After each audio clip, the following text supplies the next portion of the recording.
제가 이상에 대해서 써놓은 글이 있더라고요. 책에 실지는 못했는데, 왜냐면은 이제 원래 세계문학에 대한 글을 쭉 싣고, 그 다음에 이제 지면이 허락되는 대로 한국문학도 좀 써보려고 했는데, 그 지면 자체를 잃어버렸고, 겸사겸사 옳시구나. 이제 더 안 쓰게 됐고, 그 다음에 이제 나이를 먹으면서 한국문학에 대해서 이 외국문학 전공자가 얘기한다는 게 굉장히 힘든 일이구나라는 생각이 이제 드는데요. 또 다른 한편으로는 소설가로서 한국 문학에 대해서는 조금 자유롭게 이제 얘기할 수 있는 거죠. 그러니까 연구하는 게 아니라 그냥 이렇게. 근데 이제 이런 책이 나왔는데 두껍습니다. 근데 이게 보면 이게 이상 시집인데요. 시는 요거밖에 안 돼요. 요만큼. 요만큼이고요. 그 다음에 이제 시 원문이 있어요. 요게 이제 요만큼이고 나머지 두툼한 페이지는 뭐예요? 이건 해제라고 할 수 있는 건데 이걸 누가 정리를 했냐면 박상순입니다. 그래서 박상순 옮기고 해설인데 박상순은 그러니까 이력을 보면은 민음사 전 대표 뭐 이렇게 돼 있는데 그러니까 이제 편집 기획자이면서 이제 저는 시인 박상순을 더 뭐지 유의미하게 이제 생각을 하는데요. 이런 시집을 낸 시인입니다.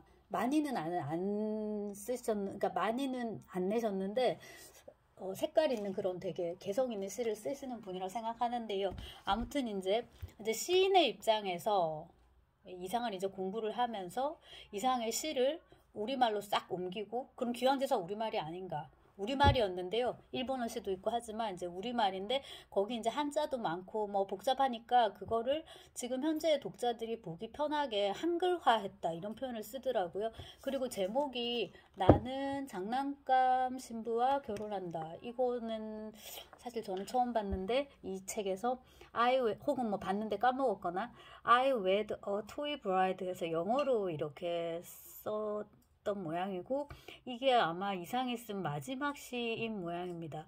그러니까 이제 박상순이 시인으로서 그 다음에 이제 독자로서 이상의 시를 읽고 자기 나름의 어떤 감상, 해설 글쎄 이제 그런 걸 덧붙였다고 볼 수 있는데 좋았어요. 생각보다 좋았고 그 다음에 이제 제가 하고 싶은 얘기는 이런 건데 말씀드렸듯이 이제 이건 러시아 문학 전공자로서 한국 문학을 이야기하는 거는 굉장히 좀 그렇기 때문에 그냥 이제 소설가로서 얘기를 한다 생각을 하면 이 이상이 10년에 태어나서 1937년에 죽었는데 27년 산 거예요. 근데 이제 보통은 한 이제 10대 후반까지는 일단 자라야 되고 이때는 빨리 성인이 됐으니까 성인구시를 해야 됐으니까 그럼 한 10년도 안 되는 시간 동안에 요따만큼 쓰고서 그냥 문학사를 확 해놓고 이제 간 거예요.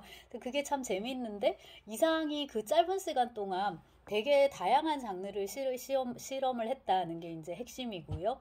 그거를 우리가 조건화의 정도에 따라서 살펴볼 수가 있어요. 근데 그냥 생각하기에는 시, 소설, 그 다음에 수필, 요즘은 산문이라고 부르는 거 에세이 장르가 있고요. 그 다음에 이제 사적인 장르가 이제 작가들은 있잖아요. 일기나 편지 같은. 그래서 이제 그 작가가 죽고 나면은 우리가 이제 그런 것도 굉장히 귀한 자료로 활용을 하게 되는데요. 그러니까 그게 작가가 살아있을 때는 사생활을 파는 게 되지만 작가가 이제 죽고 나서 문학사에서 어떤 유의미한 존재가 되면 그 모든 사적인 장르들도 귀한 자료가 된단 말이에요. 이제 이상도 이제 그런 그 문학사의 어떤 문학사의 불멸이니까 이거 이제 또 불멸의 뭐라 해야 되나 일종의 벌이라고 할 수도 있는 거죠. 자기의 그런 사적인 장르가 막 다 노출된다는 게 편지 일기 이런 게. 그래서 그걸 이제 조건화의 정도로 짚어보면 아무래도 이제 시가 가장 그렇다. 근데 이제 이상의 이 시들이 이게 정중이나 이런 시인들하고 같은 시대에 쓰여졌다고 생각하면은 얘는 진짜 정상이 아니었구나. 얘는 정말 천재였구나라는 생각을 하게 되고요.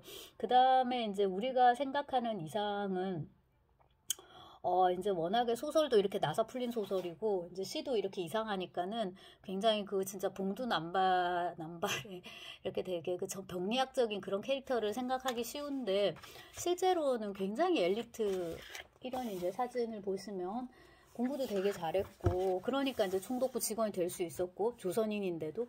그리고 이제 고등학교 때는 그 그림을 좀 그리려고 했었던 것 같은데, 그래서 그 화실 앞에 서 있는 이제 이상 있잖아요.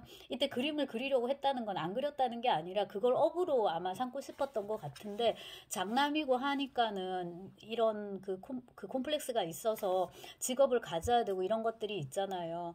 그래서 이제 이 건축학을 이제 전공을 하게 되는데, 도스옙스키도 전공이 건축학이었지만 이 건축학이라는 게 되게 애매한, 그러니까 짬뽕이라고 이 복합적인 학문인데, 그려야 되니까요. 일단 이게 손을 쓰는 그런 시각적인 그런 거, 그러니까 그림, 회화 이런 것도 중요하고, 그 다음에 수학적인 계산 이것도 또한 이제 중요하단 말이에요. 그래서 지금 그 건축학자 유현준 유튜브를 열었는데, 그 들어보면 온갖 게 다 들어있는 거예요. 그러니까 훌륭한 건축학자는 그렇게 이제 할 수 있는데, 이 사람도 이제 그런 것들이 복합적으로 작용을 하는데, 결국 이제 그게 가장 빛났던 장르가 이제 문학이고, 끊임없이 이렇게 되게 조건화 시켜서 파고 들어가서 이제 이 시를 보면 오감도 이런 거 이제 이게 이제 연재하다가 조선일보인가요, 동아일보인가요, 연재하다가 이제 결국 중단한 건데, 13인의 아해가 도로로 질주하오, 길은 막다른 골목이 적당하오, 제1의 아해가 무섭다 그러고 쭉쭉쭉 해서 13인의 아해는 무서워하는 아해와 그렇게 뿐이 모였소. 다른 사정은 없는 것이 차라리 나았소. 하고 우리가 이제 더 뒤에 더 있어요. 길은 뚫린 골목이라도 적당하오. 여러분들 다 아시는 이제 그런 시인데, 이 오감도가 시리즈가 쭉 있단 말이에요. 그러니까 조감도에서 세조자에서 이제 획 하나 빼고 까마귀 오자로 바꿔가지고 이렇게 했는데, 다들 좋아하실 것 같은데 저는 이 15호를 되게 좋아하는데요. 나는 거울 없는 실내에 있다. 거울 속에 나는 역시 외출 중이다. 나는 지금 거울 속에 나를 무서워하며 떨고 있다. 거울 속에 나는 어디 가서 나를 어떻게 하려는 음모를 하는 중일까. 이게 왜 이리고, 이는 죄를 품고 식은 침상에서 잤다. 확실한 내 꿈에 나는 결석하였고, 의족을 담은 군용 장화가 내 꿈의 백지를 더럽혀 놓았다. 여기 확실한 내 꿈에 나는 결석하였고, 이런 문장 되게 좋고요. 그 다음에 이제 3. 나는 거울 있는 실내로 몰래 들어간다. 나를 거울에서 해방하려고. 그러나 거울 속에 나는 침울한 얼굴로 동시에 꼭 들어온다. 거울 속에 나는 내게 미안한 뜻을 전한다. 내가 그 때문에 갇혀 있듯이 그도 나 때문에 갇혀서 떨고 있다. 그래서 그 거울이란 시를 다들 아실 거예요. 이렇게 손을 내밀고 뭐 왼손잡이고 어쩌고 저쩌고. 근데 거기서는 철저하게 대상화돼가지고 거울을 그냥 이렇게 중간에 두고 그냥 이렇게 바라보는 그런 관계인데, 여기서는 왔다 갔다 해요. 그래서 이제 훨씬 진일보하고 훨씬 더 이제 심오해지는 그런 걸. 근데 이제 또 달리 표현하면 더 정신이 이제 마탱이가 가는 걸로 이렇게 볼 수 있습니다. 근데 아까 말씀드렸듯이 되게 명징한 이런 모습. 그러니까는 이 시적으로 보이는 이 모습하고 생활인 이상을 착각하시면 안 된다는 그 얘기를 되게 지금 하고 싶어서 이걸 찍는 건데요. 그 다음에 이제 4. 내가 결석한 나의 꿈, 내 위조가 등장하지 않는 내 거울, 무능이라도 좋은 나의 고독의 갈망자다. 나는 드디어 거울 속의 나에게 자살을 권유하기로 결심하였다. 나는 그에게 시야도 없는 들창을 가리키었다. 그 들창은 자살만을 위한 들창이다. 그러나 내가 자살하지 아니하면 그가 자살할 수 없음을 그는 내게 가르친다. 거울 속의 나는 불사조에 가깝다. 요 시에도 이제 이 자살이 나오는데, 김윤식 선생님 연구소 보면 이 녀석이 계속 어려서부터 자살을 하고 싶은데, 이제 천재는 자살 많이 하니까 또 빨리 요절하고, 자기가 자살할 건수가 없다고 아무리 찾아봐도. 그 다음에 이제 이상의 그 모델 중에 하나가 아쿠다가 류노스케, 우리 이제 어릴 때 한자어 발음으로는 개천용직인데요. 그런 식의 이제 생각을 계속 이제 이상이 했던 거잖아요. 그러다가 이제 자살이 아니라 일본에서 그냥 죽게 되는데, 저기 해바라기가 네, 자 그렇습니다. 그리고 이제 다시 5. 내 왼편 가슴 심장의 위치를 방탄금속으로 엄폐하고, 나는 거울 속에 내 왼편 가슴을 겨누어 권총을 발사하였다. 탄화는 그의 왼편 가슴을 관통하였으나 그의 심장은 바른 편에 있다. 이게 이제 거울이니까, 지금 저 이거 찍는 게 미러링이 안 돼갖고 글자를, 지금은 집이지만 이게 뭐야, 칠판에다 쓰면은, 보드판에다 쓰면 글자가 거꾸로 간단 말이에요. 그러니까 이게 이제 미러링의 효과인데 잘 썼죠. 6. 모형 심장에서 붉은 잉크가 엎질러졌다. 내가 지각한 내 꿈에서 나는 극형을 받았다.